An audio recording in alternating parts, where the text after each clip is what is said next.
you'll need to do is you'll need to log into your Seesaw account. Once you've logged in, your class page name will appear up here on the top right.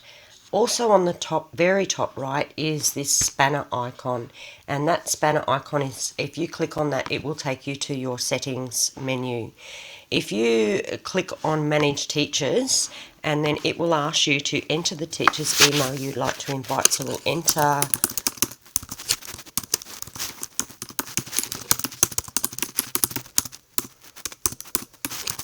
and click on Invites.